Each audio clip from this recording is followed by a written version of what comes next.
Hey there, everybody, and welcome to the Bold Badass Business Show, where we bring you badasses in business from all over the planet. And today we have in the house somebody all the way from England. Whereabouts in England, Stuart? I'm about in the middle of the UK, very close to what we call Birmingham in the UK, or Derby. You might call it Derby, but it's Derby. Love it. In all the Thomas Hardy books, I believe, Darby shows up. That's the one. That's the Yeah, one. that's the one. So we've got Dr. Sturt Webb, who is here, and he has just an interesting background, you all. He's educated from Oxford University. He has a medical and scientific background, as well as many decades in business, working, mentoring founders of new companies, helping them find money, helping them start and grow and scale their businesses. And so we're just thrilled to have you here with us today, Dr. Sturt. So welcome. Oh, well, thank you, Dr. Barnsley. Very pleased to be here. It's really exciting to meet you all, and I'm really looking forward to this conversation. Yes, I am too. And I know that people are very interested in where they find the funds because it is one of the greatest excuses people Yeah, it is. use for not getting started. I Yeah, don't have the money. absolutely. Absolutely. But there are lots of ways of getting money into your business. Too many people sort of limit themselves by thinking they have to borrow it, but there are ways of sort of getting money from Mhm. from uh, from from selling assets that you don't use very much, right the way through to finding ways of generating cash from crowdfunding sources, all the way to using your invoices and actually discounting those invoices to by effectively selling those to somebody who will lend you money up front. And it allows you to sort of free up your time to bring more people in. It's the best way of sort of getting your business to really motivate, move on and scale by getting some money into your business. We could go into the many reasons why you need to do it, Dr. Barnsley, over the next few minutes and talk about exactly how that freeing up that Yes, but cash let me pause gets you. you, Stuart, because first of all, I found that people want to know how did you go from have this Oh, career sure. trajectory, from Oxford and science and medical to pharma, right? Yeah, so my background is a bit unusual. When I was doing my degrees, I was in hospitals and I realized that actually I really wanted to get out and help people to understand how to make things more efficient. And that led me, because I didn't really want to start using my medical and scientific training to continue being a researcher. But I did realize that I was interested in trying to help people to do things more efficiently. And I was asked by one of my friends who I was working with whether or not I'd be interested in helping him to link some machinery to a computer. Hmm. And I thought, well, why not? That sounds really fascinating. What we did is we linked this machine to a computer, and I thought, this is fascinating. I love doing that. So I really got interested in doing that, and we started a small business, which I fell in love with, and it was during that time that I realised that actually it was the innovation and the interest that I found around doing that was going to keep my interest far more than doing some of the science that I've been doing. I love that. We often find our passion when we're doing the thing we thought we wanted to do. Yeah, it was a passion because I Yeah. suddenly found myself thinking this, I was using all of the skills to an extent that I'd been taught as a scientist, but I was putting them to work in order to do something so different. And there was as much excitement there as there was in trying to do what I'd been doing with my scientific research. I love it. And I would say there's more innovation in many ways than in science because the whole point of science is that it's got to be replicable. And maybe that may be a bit of a constraint. Um, Well, it is. It is.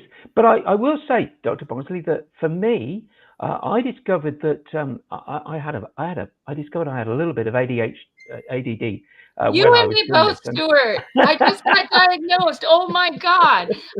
You'll laugh. I told the psychiatrist, thank you.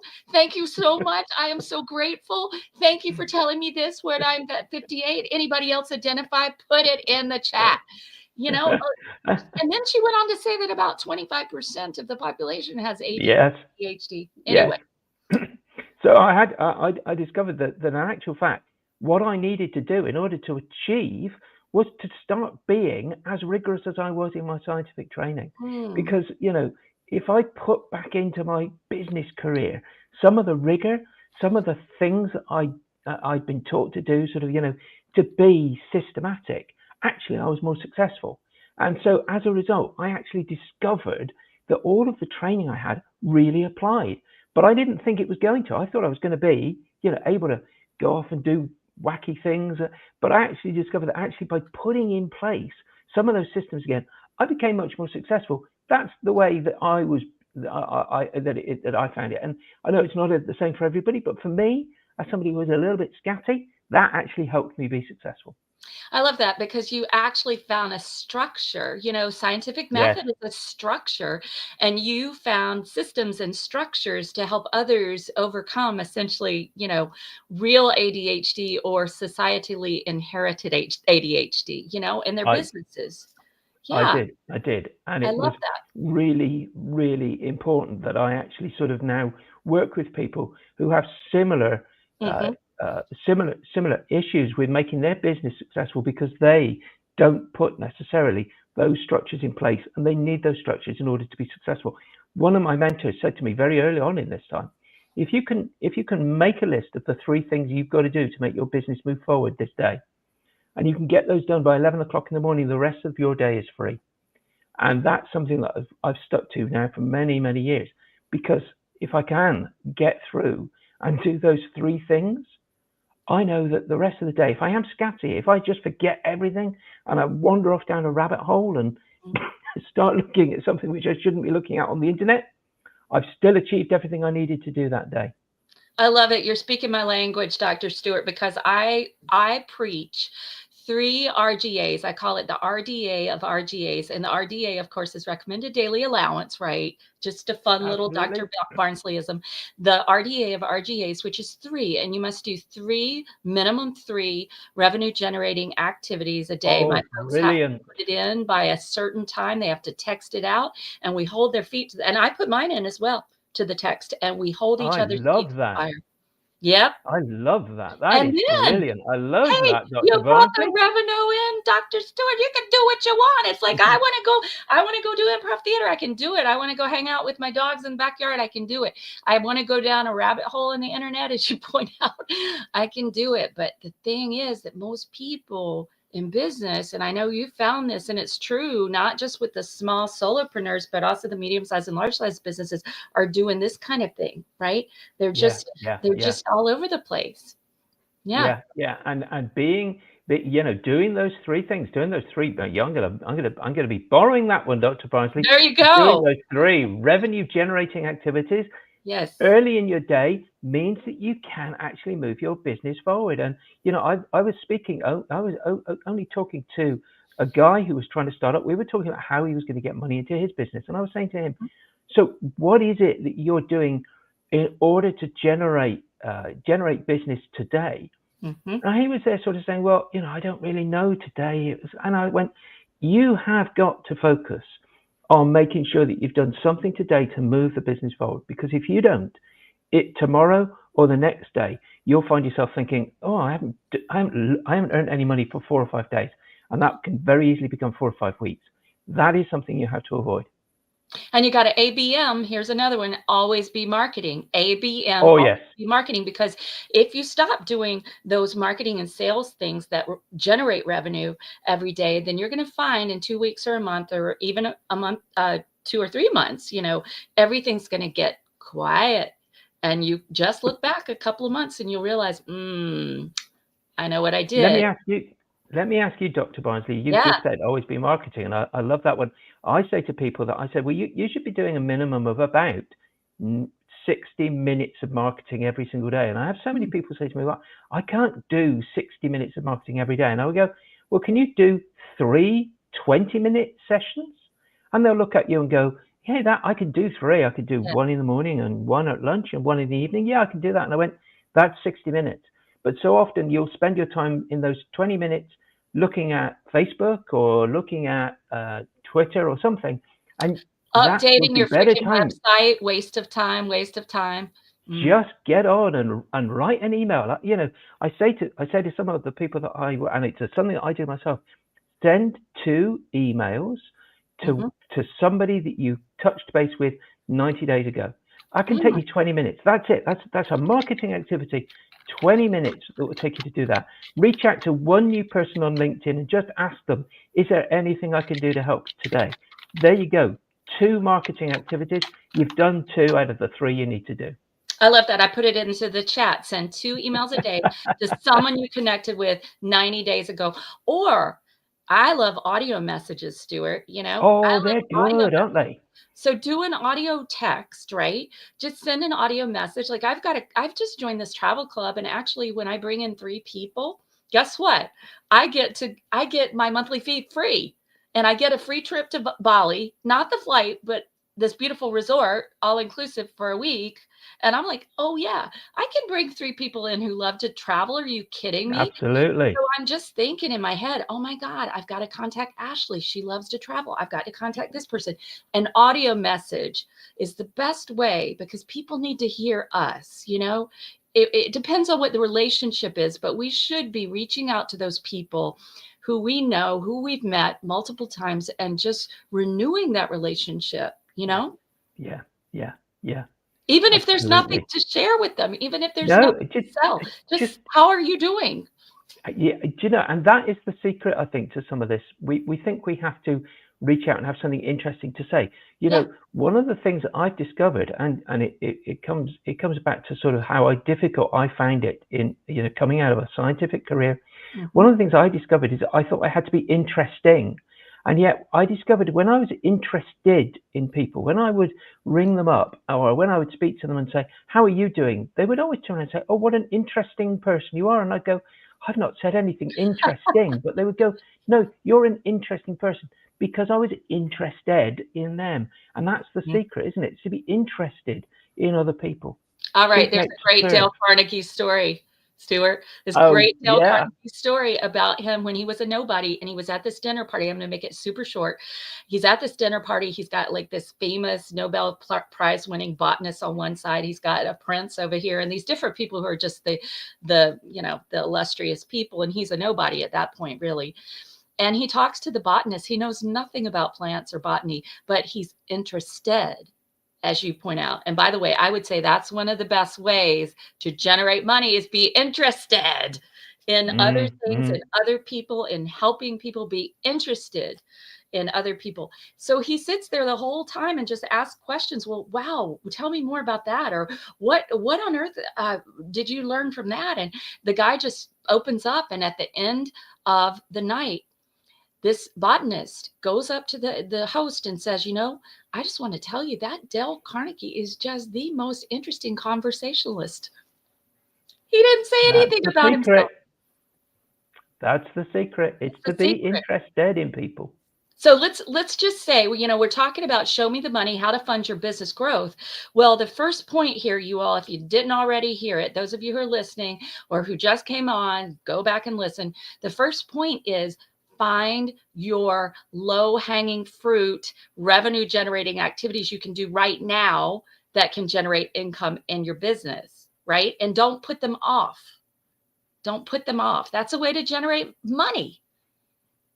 Yeah, every single day, be focused on that revenue generating activity. Be focused on making sure that you're renewing contacts, renewing, because, you know, let's just talk about this a little bit. You know, I find a lot of people who turn around and go, well, I had a prospect, somebody that was interested in my product, my service a few months ago. I haven't spoken to them a while.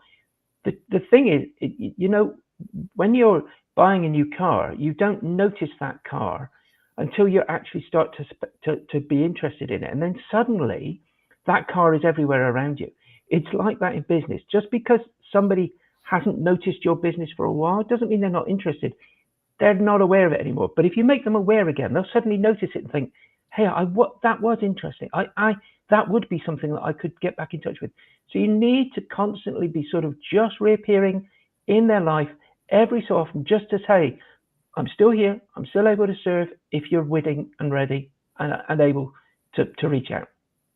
And just caring, really just caring about other people. Caring. So much, just caring, so that when they think about, oh, I need somebody to help me systematize my business. Oh, well, who do I know who does that? Well, Sturt does that. I haven't talked with him for a while, but he always tags me in these interesting posts on Facebook. I should reach out to him. Absolutely. This is so true. And we're all sitting on a bevy of cheerleaders and people who just adore us. And we're sitting on that suitcase loaded with gold, right? Thinking, well, what do I do for marketing? No, yeah, reach back out. I love this. So let's talk about, Sturt. Let's get into, we talked about the revenue generating activities, doing those 3 things or more every day, and reaching back out and really activating our network. What about some of these funding sources that are so interesting? You said something that I don't even know what you mean at the beginning, which was send invoices, and then what on earth are you talking? Tell us more. I was like, ooh, what are you talking about? Okay, so let's start at the beginning, Dr. Barnsley. Let's just remind ourselves why we might actually need some money. Money is the driver behind things like increased production capacity. You cannot, if you've got a new market you want to enter, if you've got new products you want to bring to market, you have to put the money in first before you can get the revenue coming in. So you can't actually just sit back and go, I'll wait until somebody buys it, because you've got to produce it necessarily. So you need to put that money in.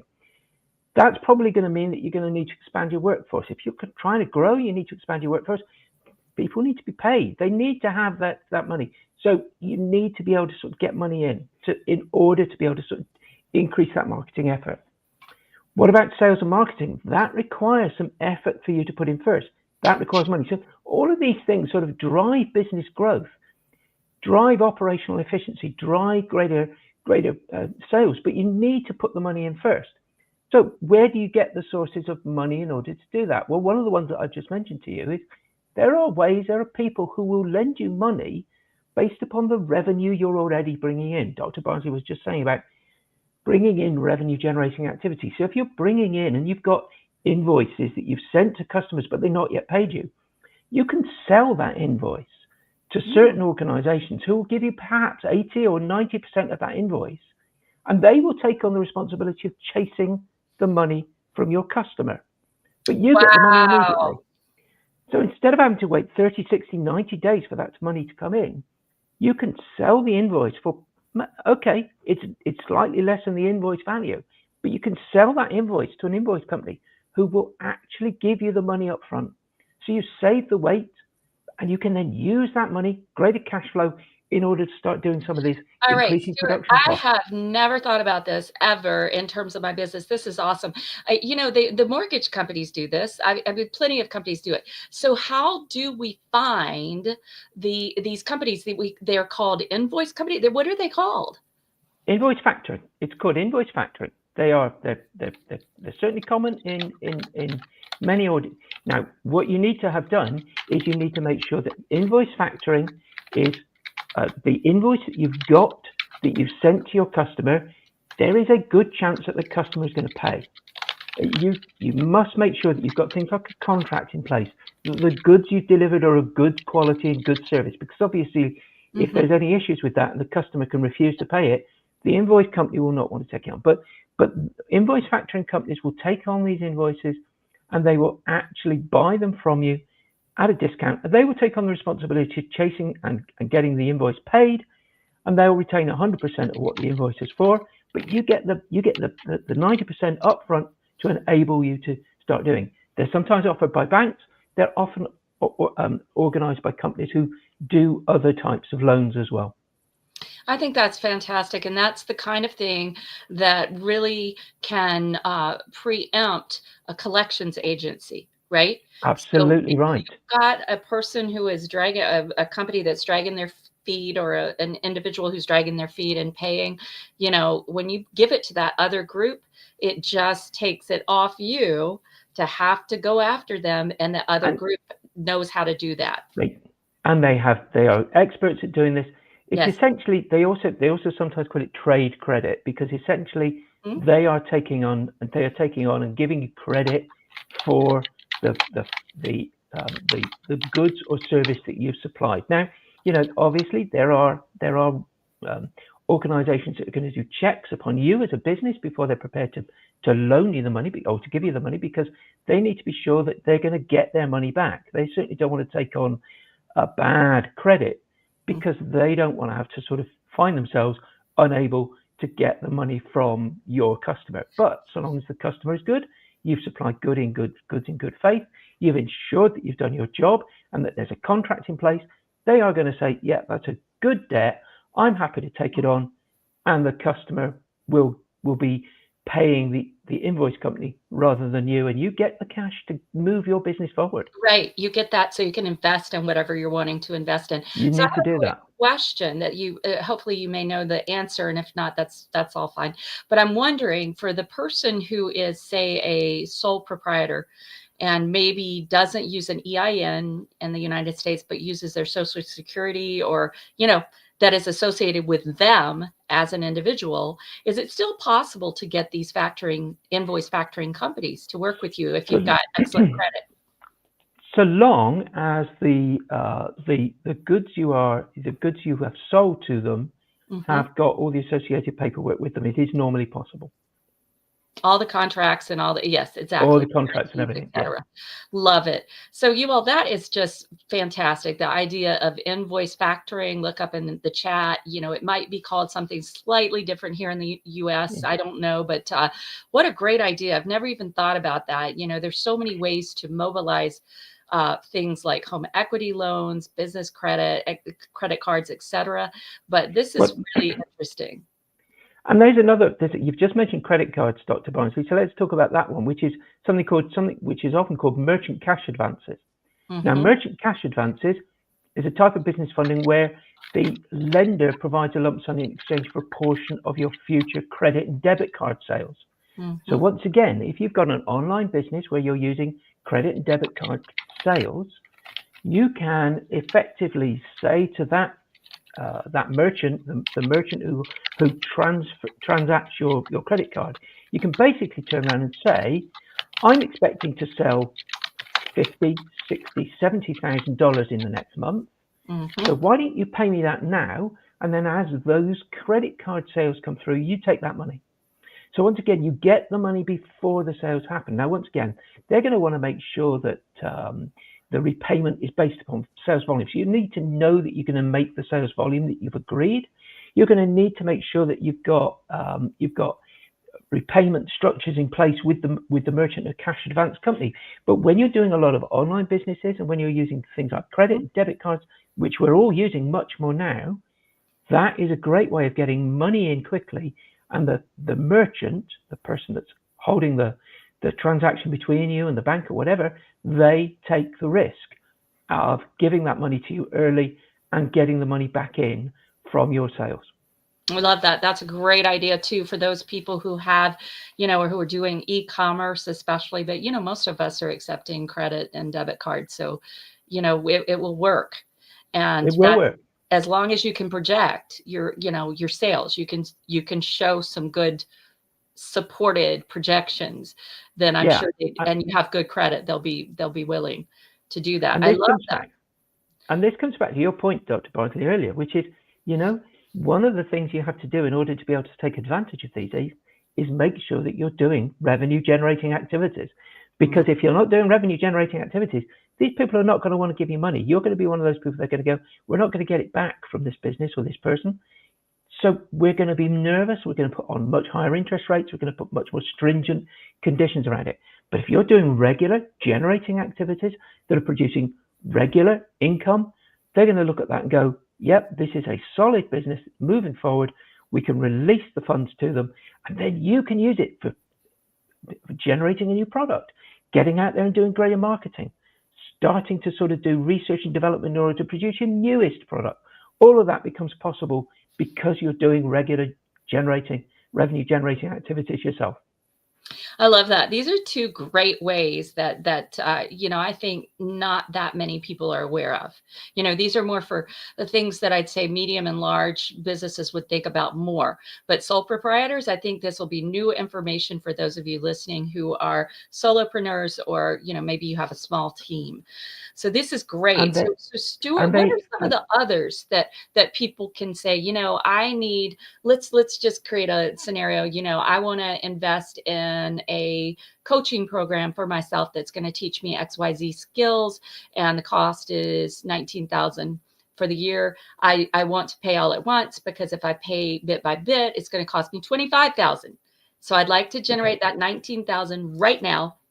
What would you say to that person who wants to make an investment? It could be an investment in anything, but let's say it's cheaper to pay it all in full rather than to do it in small installments. So obviously you've got you've got things like bank loans, you've got ways of borrowing money in short-term ways. For instance, if you happen to have what they call assets, something Mm-hmm. like a car or something like that, you can secure your loan against that asset. So they're great ways of doing it. Things like short-term bridging loans are really good for doing this sort of thing, because you can often find people who will loan short-term loans against an asset like a car or something like that, that will enable you to go and make that very quick purchase, particularly if, once again, there's going to be quick generation of revenue on the back of it. The reason you want to make sure that you're taking on revenue generating activities like that is because some of these short-term loans that you're going to do, they have higher interest rates because they are slightly riskier as far as the lender is concerned. So therefore, you need to make sure that revenue is going to come in quickly enough to afford to pay it off and to pay the very high interest rates. But short-term and asset-backed loans are great for doing that sort of thing, because you know that you will get that money in very quickly from your revenue-generating activity. As long as you know that. And this is where I see people making mistakes to Dr. Stewart. And this is where I see new business owners. I spoke with someone, he really needed my coaching help. He didn't take it, but he needed it. And he was talking about, he wanted to create this film and that, and he needed $100,000. And his coach was telling him to get angel investors. And I said, do you have other films? Do you have other books? Do you have a track record? No, he didn't. He's never going to get angel investors. And I said, I don't know why your coach is saying that. That is about the hardest thing you could give Yeah. yourself to do. And I've It's worked not with going to happen. I've worked with angel investors, and angels are great because they're investing their own money Yeah. in early stage businesses. And so therefore they can bring with them a huge amount in terms of, say, mentoring, or they can bring their network to come to bear upon a particular project or a business. But, the problem is that they are loaning their money. So they're going to look at it and go, but I want my money back, and I want it back 2 or 3 times more than I loan you, because I see you as being the person that's going to help fund my future investments in other things. So if you're going to an angel investor, or we can talk about other things that are in that sort of space, angels are really, really successful people. And so they're going to look at you and go, well, unless you're going to be as successful as me, I don't see you as being a hugely reliable source of that money. So it takes a particular type of person to really interest an angel investor. It is a very specific, and I've worked with angels, they're very specific about who they want to take on. And I was speaking to somebody who had been into one of these in an angel program. They told me they were working 19, 20 hours a day in order to be able to keep up the pace that they were being pushed at. It's a very, very particular type of person with a very particular type of vision who is prepared to take on that sort of money. And it makes sense, because it is extremely risky. It's very risky for them. So It is. they're wanting to know that they've got somebody not only that's got the inner qualities, but has the expertise to be able to actually deliver what they say they can deliver. Absolutely. And but as I say, for the right person with the right idea, angel investment is absolutely fantastic, because the angel often comes with marketing people that they know. They often come with a network of people who can help sell it. They often come with other people who can advise. They're really brilliant when you get the right sort of person who wants to take that on.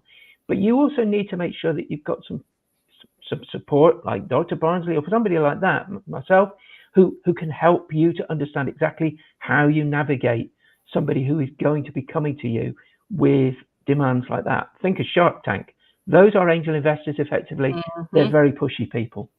And they want to be in a similar industry, usually, I would say, Sturt, They that they do. want, They do. so if it's tech, if it's, like developing apps or something like this, they're going to want to have, they're going to be in that area. So I love the idea of mentorship, that actually angel investing is not only for you to get the money, but you can also get some mentorship if you're able to work within an industry where you can find one. Yeah. Absolutely. I would say it's a lot more difficult for coaches, for instance, to find angel investors, or for this person who wanted to do a movie without prior experience. Good luck with that, right? Yeah. And once again, you're going to need to have professional help on your side to work with people like that, because they will, if you've worked with them before, they'll know you. They'll be able to sort of smooth the path into them. I work with people like angels. I also work with family offices. Now, family offices, a similar sort of thing. A family office is basically a very rich person who's now outsourced making more money to other professional investors who help them. But family offices, once again, hugely important. They are often very, very focused on particular things. I know a number of family offices that are now looking for sort of sustainability and green investments, because that's the world that they come from, and they're looking for people who are starting businesses or doing things in that space.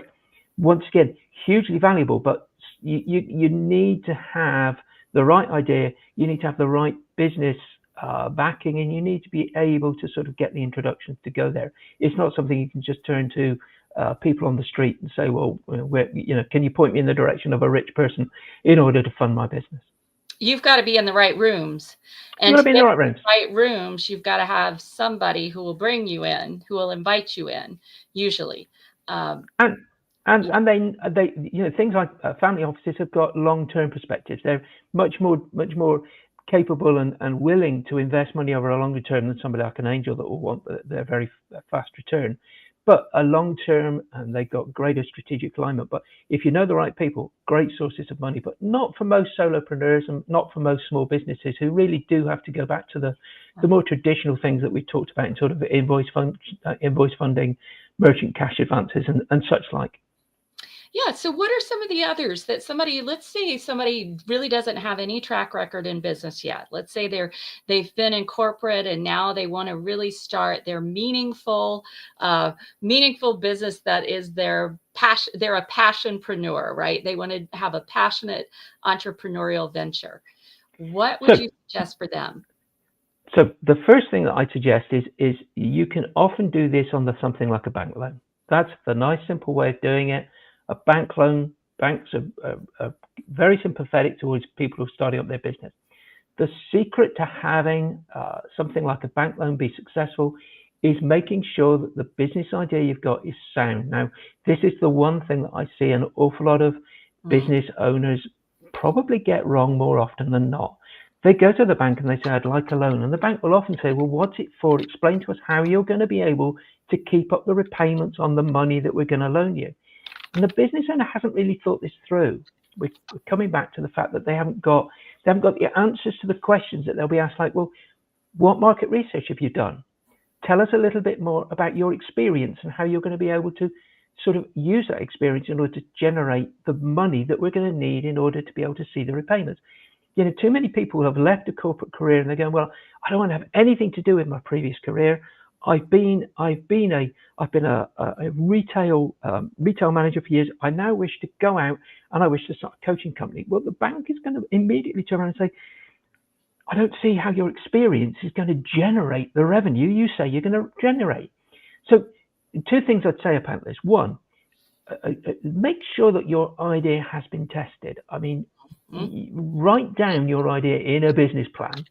And the other thing that I would suggest to you is go take that to somebody and ask them to look at it carefully and test you on it, you know? Mm-hmm. So, because the problem is too often we don't write it down. We think we've got it all up here and it will all be okay.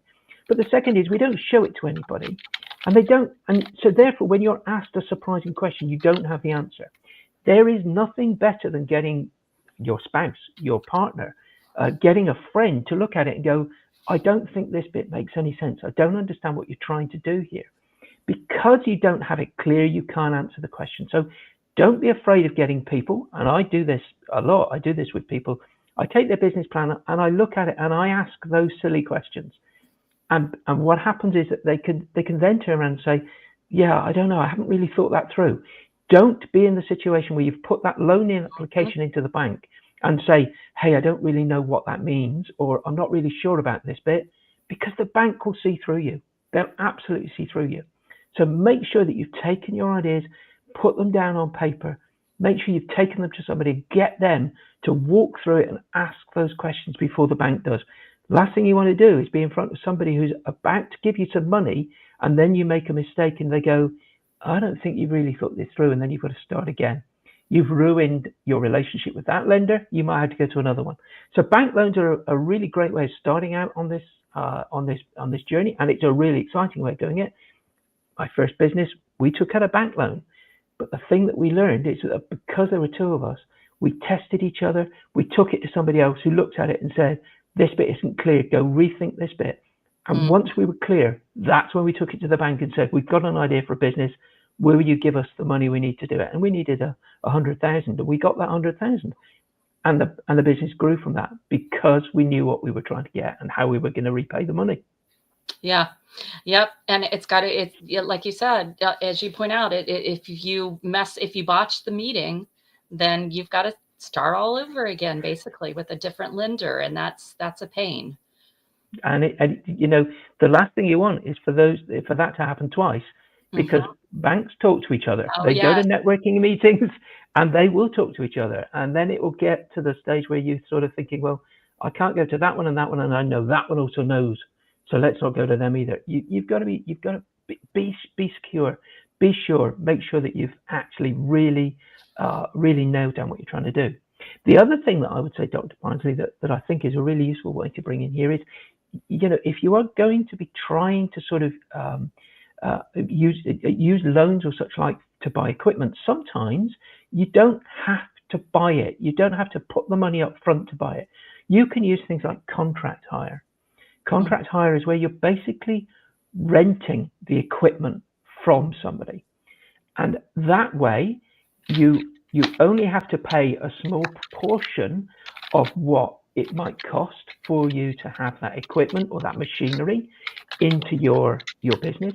And you can, if you do your revenue generating activity, and go back to what Dr. Barnsley said, do your revenue generating activity every day.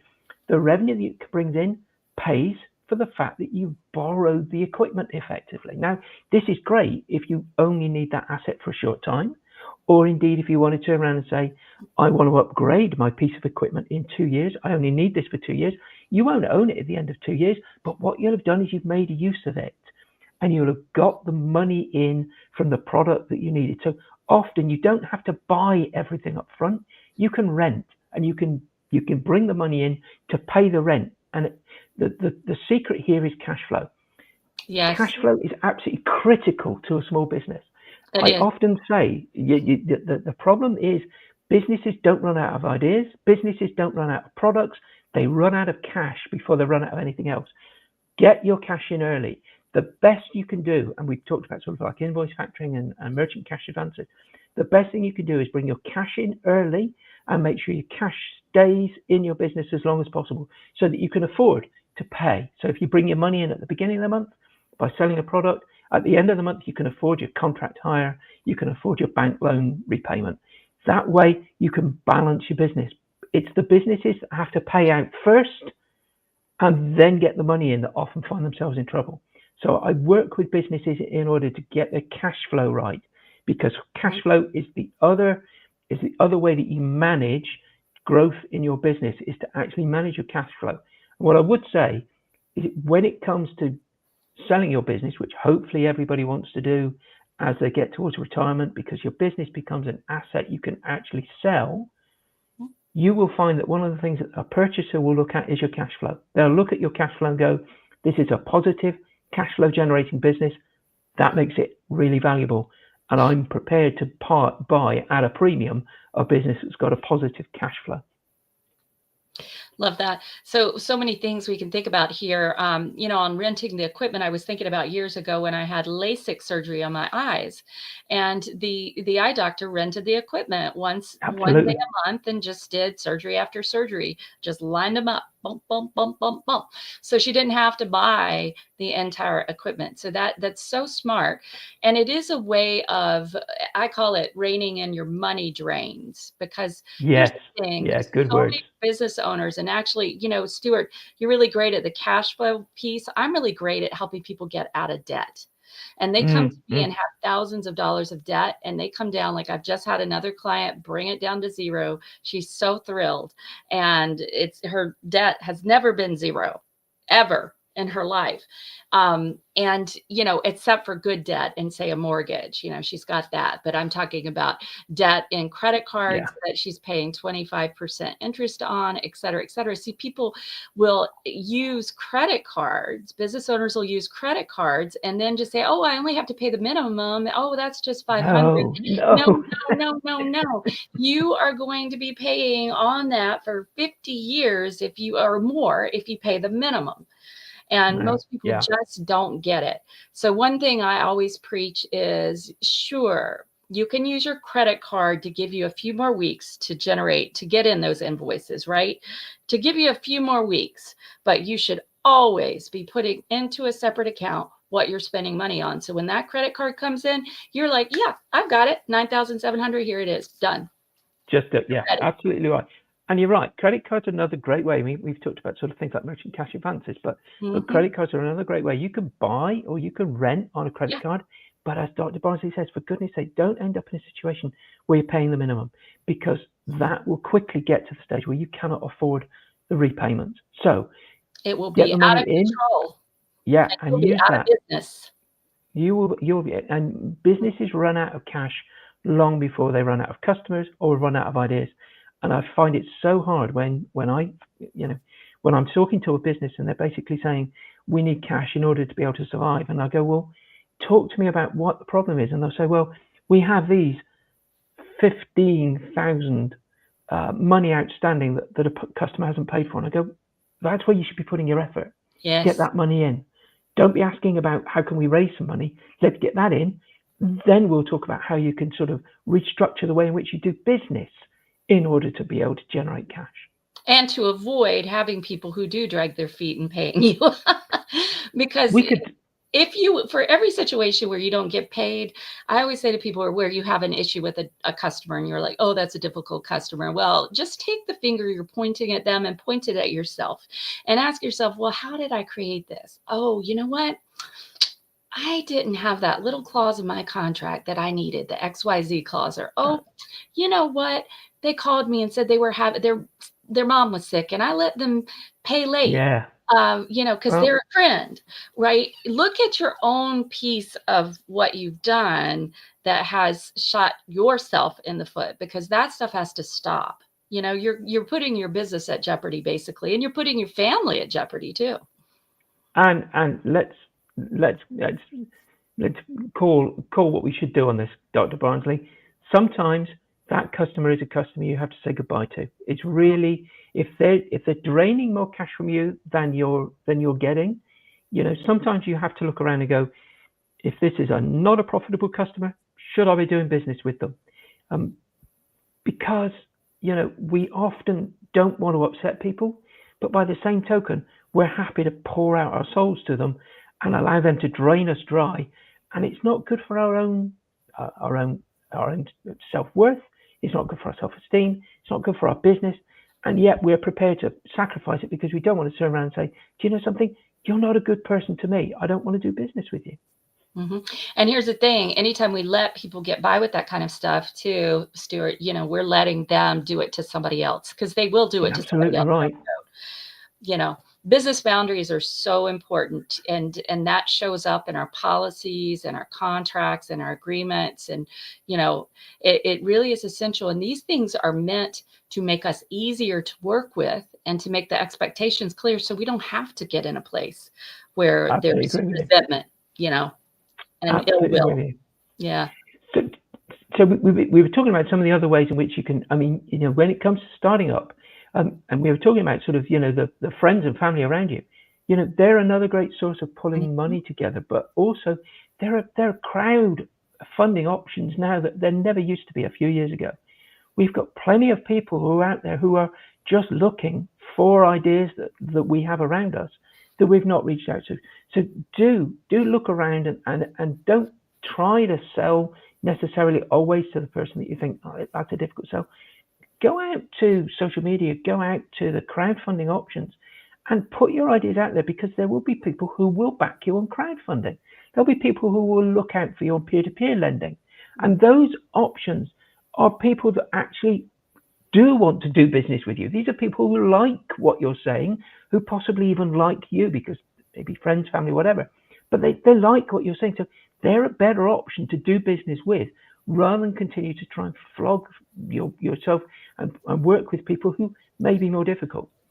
And, take the idea of sponsorships. I have some paid sponsors for the show, and there's certain things I do for them that I don't think anybody else does that I know of. I love to introduce people and I love to promote them. And it's just not what the normal sponsorship is, where somebody comes on and says, hi, I'm Sturt and blah, blah, blah. It's not at all like that. And I think that if you consider when you're in business that essentially you can go to your family and friends and your acquaintances and people at your church, et cetera, and you can ask for sponsorships, tell them, hey, I want to invest in XYZ. I really need, 100 investors who will give me $50 or whatever it is, $100 or, that kind of level, which is what you see with crowdfunding, $5, 10, 15, 20, $50, sometimes $100. They're smaller amounts, but they do add up. Absolutely, they do. There were people, this is a funny thing. There were these guys who wanted to have like the best potato salad recipe. They raised more than anybody else on this crowdfunding platform, with people just giving them money to find the best potato salad recipe. Oh my God. And we think we can't do it for business. There are people who share your values, who will Yes. actually look and say, what you're trying to do, I really want to help because I believe in what you're trying to do. So don't be afraid of the fact that you might think, well, I want to do I want to do business in a particular way. Crowdfunding is a great way of doing it. People are out there who are really, really wanting to see you succeed because they are invested in you. And you can give them something. You can give them, You certainly can. give them a little short free session with you. They could become your paying client. Use it as a means of actually developing the relationship with people who you find in that crowdfunding arena that you might normally never have access to as prospects. And, you can give them a book you've written, or you could give them a video course that you did, or just even a video you put together about something. You could give them an interview that you did. And in the same way, Dr. Barnsley, one of the other great ways of using these sort of things in order to start funding a business, joint ventures. I was once again, I was talking to somebody 2 days ago, and they're trying to start something for their local school. The problem is that the school doesn't have any money. But they did know of somebody who wanted to be introduced to the school, and they wanted to be involved in the business. So they formed a joint venture so that they've now got 3 partners effectively involved. The person who had the idea, the person that they're now joining with, and the school now gets the service from 2 people, not 1. Now that means that she hasn't had to go and buy the initial outlay for the business. The person that she's ventured with is actually supplying that. But the school's got the service they were looking for, and it's now being provided at a cost that they can all afford. So sometimes you'll find that it's possible to fund your business with what effectively we always used to do before money was even invented thousands of years ago, barter. Yes, I'm so glad. Okay, I have like a long 3-4 hour barter seminar that I love to give. It's all about barter, Stuart. I can geek out on barter. And I love that the example you gave, and I know we have to wrap this up, but boy, this has been really, really, really a good discussion. Barter, people don't usually think of it as a three-way barter. Like they usually think, okay, I'll give you some coaching, Stuart, and you systematize my whatever, my CRM. And they think of it as two-way. But what you just pointed out is like you can have a three-way barter. So you've got something I want, I give you something, you give that to the third person, they give me something, and we all get our needs met. We all get our needs met. Barter is Dr. amazing. Barnsley, you can take it 4, 5, 6 ways. I have been involved in businesses where each person is part of a chain.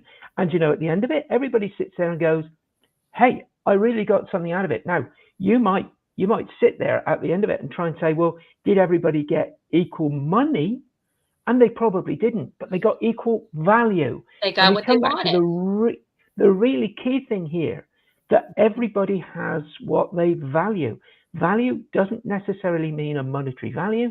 And that's why I'm sort of very enthusiastic about some of this, because this is all based upon value things. So you really have to look and say, well, what is it that I am trying to achieve with this? And what do they value?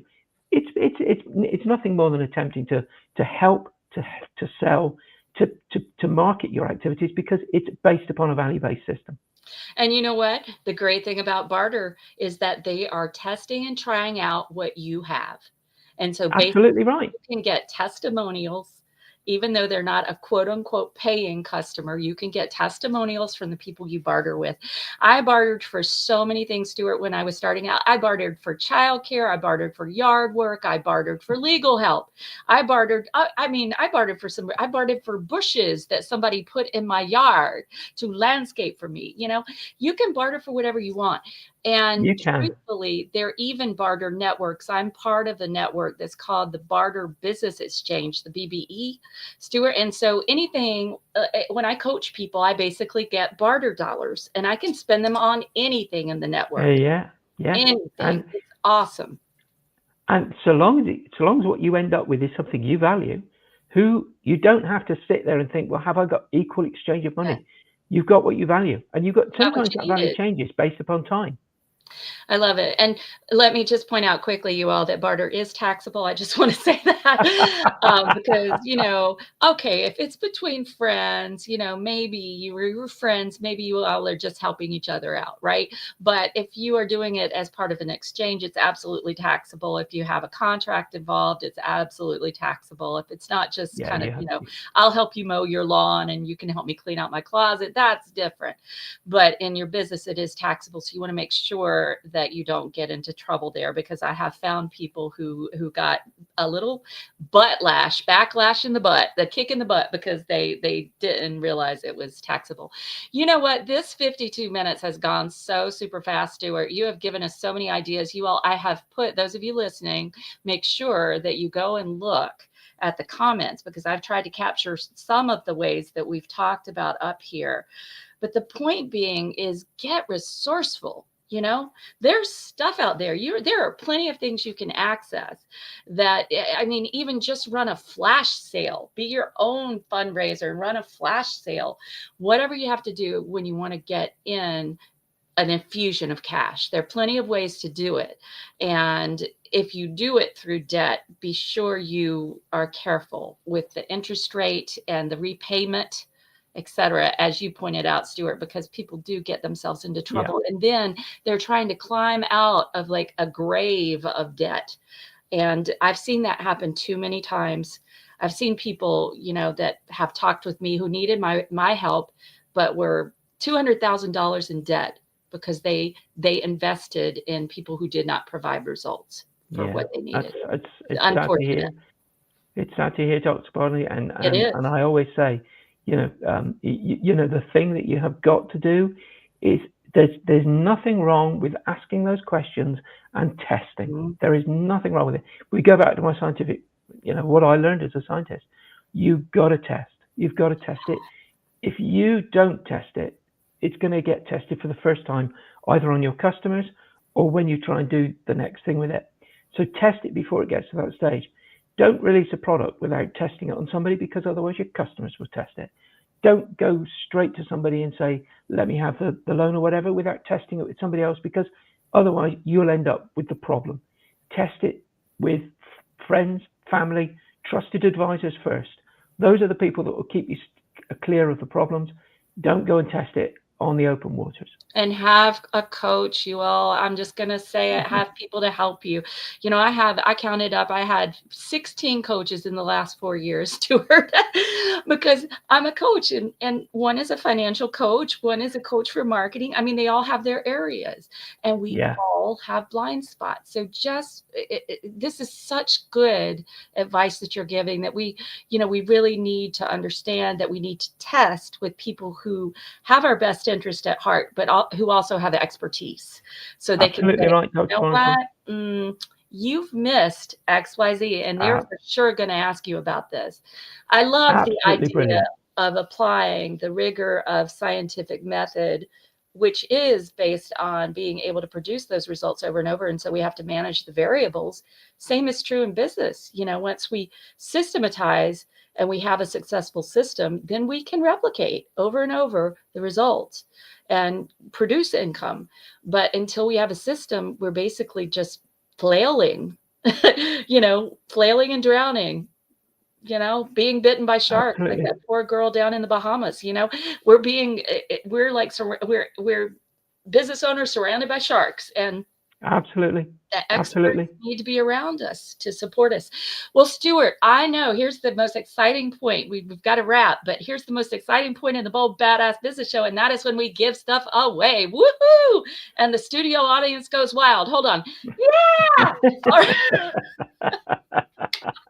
I really need another soundbox. Yeah! No, Sturt! Okay, so we give away a gift from each guest. Now, you go into the freebie vault. Now, I'm going to tell you where it is, and then Sturt's going to give you a quick explanation of what his gift is. But you are going to go into, get a pen, everybody. You're going to go into bit.ly/free from Dr. B. bit.ly. It's https://bit.ly/free from Dr. B, which is DRB, just the letters DRB. bit.ly/free from Dr. B. And when you go in, make sure that you pay careful attention to our Bold Badass Business sponsors, the VIP sponsors at the top, who are incredible. Make sure you get all of their gifts. And then you can scroll down and find our other guests and avail yourself of whatever gifts interest you. So, Sturt, what are you adding to the freebie vault?